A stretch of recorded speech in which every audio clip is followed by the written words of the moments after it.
Almost. Maybe. Dang it! I never understand how folks solve these stupid things. I give up! Well, howdy there, Screen Freaks. Didn't see y'all come in. Don't bother, Billy. Only way to win that is with a hammer and some... I'll be a dirty ape's neutered uncle. You did it!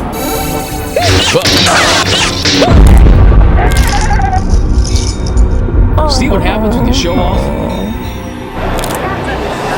Hey, it's SC Comic-Con. And look, there's Paul Taylor, the third fella to ever play Pinhead in Hellraiser Judgement.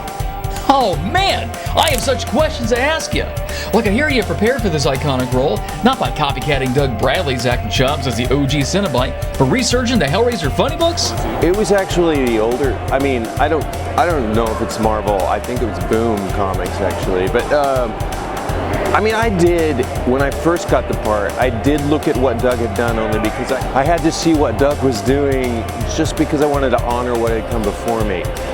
But where I stopped doing that was when Gary Tunnicliffe, the writer, director, auditor of the movie, and I discussed it, and he said, well, it's really, make it your own, and from the script I sort of had to make it my own because it was a different Pinhead, it was a different time in his existence.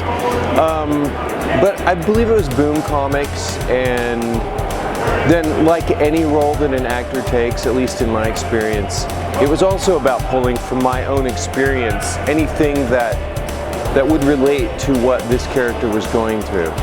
Even though he's, obviously a legendary horror icon and people expect a certain flavor from him, I had to pull from my own experience, from what was, written on the page.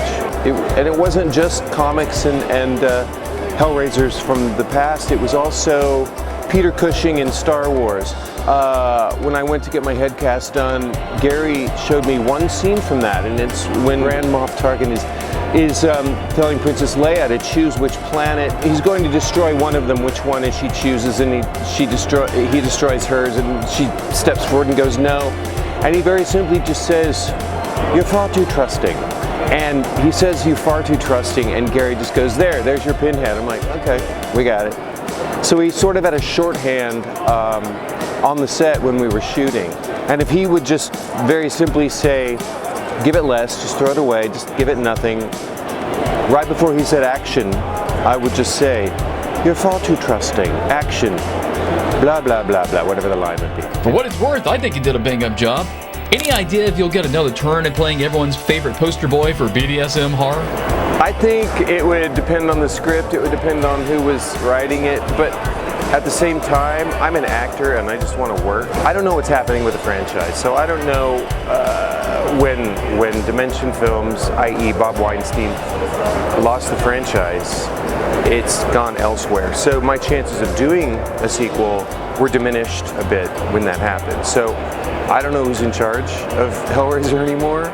I think it might be Clive Barker, but I hear things, and basically until I'm on a set and someone says, and Pinhead, action, I'm not in it. So, as a fan lucky enough to land this role, I gotta ask, which Hellraiser flick's your favorite? I personally like them all through Bloodlines. The first one. Yeah, it's amazing. And Claire Higgins is just, she's the Hellraiser. Without her, there would be no Hellraiser. Pinhead had 4 minutes tops or something like that.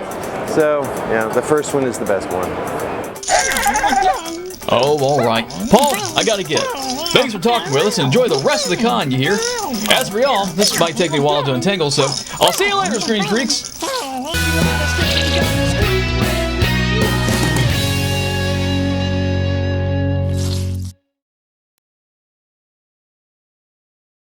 Well, howdy there, Scream Freaks. Well, thank you kindly for watching, and help yourself to more servings of Screaming Soup by visiting our site at screamingsoup.com. You can read our weekly updates, character bios, and interviews, catch up on past episodes, browse our store, and drool over the howling hottie of the week.